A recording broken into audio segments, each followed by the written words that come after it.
Hello, my name is Tate Reeves, and I've had the privilege of serving as your state treasurer for the last 4 years. When I ran for office 4 years ago, I traveled around our state telling you, the people of our state, what I thought our treasurer needed to do. I felt like our treasurer needed to have a background in economics and finance, and I also thought that our treasurer needed to take a proactive approach to managing the state's finances. In fact, I felt our treasurer needed to take a business-like approach.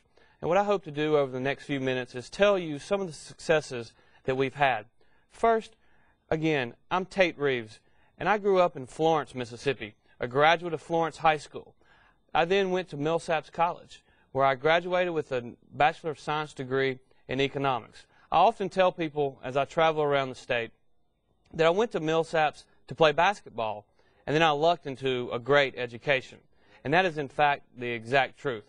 One of the things that I believe is that when an individual runs for office, they ought to tell the people of the state what they're going to do, and then they ought to spend the next 4 years doing what it takes to get that job accomplished. Well, you really have to understand where we came from 4 years ago to understand where we are today. 4 years ago, when I was running for office, Mississippi was in the worst financial shape we have ever been in. In fact, we were spending $720 million more in that fiscal year than we took in. We had a $720 million deficit, and that's on a $3.6 billion budget.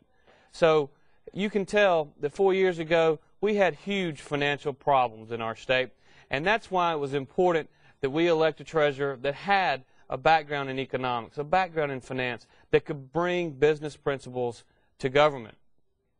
Well, we went to work on the very first day, working with Governor Barber and his leadership team, and working with the legislature to bring accountability to state government. And in fact, what has happened has been tremendous. Over the last 3.5 years, we've seen huge increases in our revenues. In fact, we saw revenue increases of 4%, 7.1%, 13%, and 10% respectively in the last 4 years. Our budget's grown from $3.6 billion to $5.1 billion, and that's all through revenue growth. Well, let's talk a little bit about how we've had that revenue growth. The reason we've seen tremendous increases in revenue is not because we've raised the taxes on the individuals who are already paying their fair share, but because we have more taxpayers. That's more people working, and the people who are working in our state are earning more taxable income.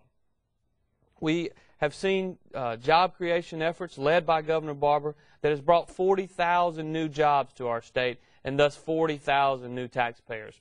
We've also seen very large increases in our sales tax receipts due in spite of, and in some cases because of, the worst natural disaster in the history of our country hitting our state a couple of years ago. When I was sworn into office, our debt burden had grown to $3.2 billion. In 1990, that number was $500 million. That's a 30% compounded annual rate of growth on our debt burden. Now, to put this in perspective, this is as if you or your family or your parents or your grandparents go to the grocery store and swipe your credit card.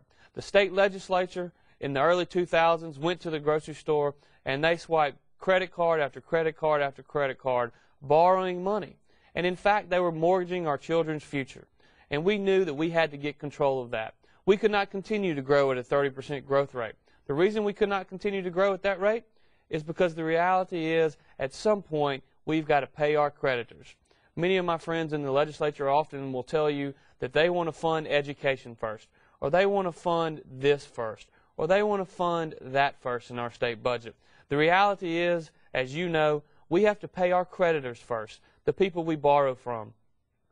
So I went to work on the very first day trying to implement business principles to bring to our debt management process. And we've done a number of things in that regard that have saved the taxpayers millions of dollars. One, we worked with the legislature to only issue debt when we need to issue it. It seems like a pretty simple concept, but it had never been done before in our state. When I was sworn in, we had $800 million in unspent bond proceeds that were costing us $1 million a year in arbitrage rebates to the federal government, as well as in lost earnings. We've reduced that number down to the $500 million level, really cut it by nearly 40%. And what that means is that last year, in terms of arbitrage penalties to the federal government, we paid zero. We went from $3 million 3 years ago to zero this fiscal year, and that's something I'm very proud of. We also instituted some other proactive strategies, including being willing to hedge our interest rate exposure through the derivatives market, and things such as that only someone that has a background in economics and finance could bring to this office. We've also done some things like refinanced our debt, saving the taxpayers over $7 million in the process. In aggregate, the business principles that we've brought to the debt management strategies of the state of Mississippi have saved taxpayers in excess of $10 million in counting, and we're going to continue to work to make that a reality. The other thing we've done is we've slowed the growth of our debt burden. As I said, from $500 million to $3.2 billion. That's excessive growth. What we've tried to do is not reduce our debt burden significantly, because that's not reality, but we've tried to plateau it. And in 2005, for the first time since 1987, we actually reduced the overall debt burden on Mississippi taxpayers. And in fact, in the first 3 years that Governor Barber and I were in office, we actually reduced the debt burden on the taxpayers in over a 3-year period. And that's something I'm very proud of. Why is that important to you? The reality is it's very important because we spend $360 million a year on debt service. Every dollar we spend for debt service is a dollar we can't spend for public education. And every dollar we spend for debt service is a dollar we can't spend for public safety. And the $360 million a year that we spend on principal and interest is $360 million we can't spend on the other vital services that state government provides. So we've gotten the growth of our debt burden under control, and we've gotten that piece of our budget under control. It was over 10% in the budget 3.5 years ago. Today it's less than 8%.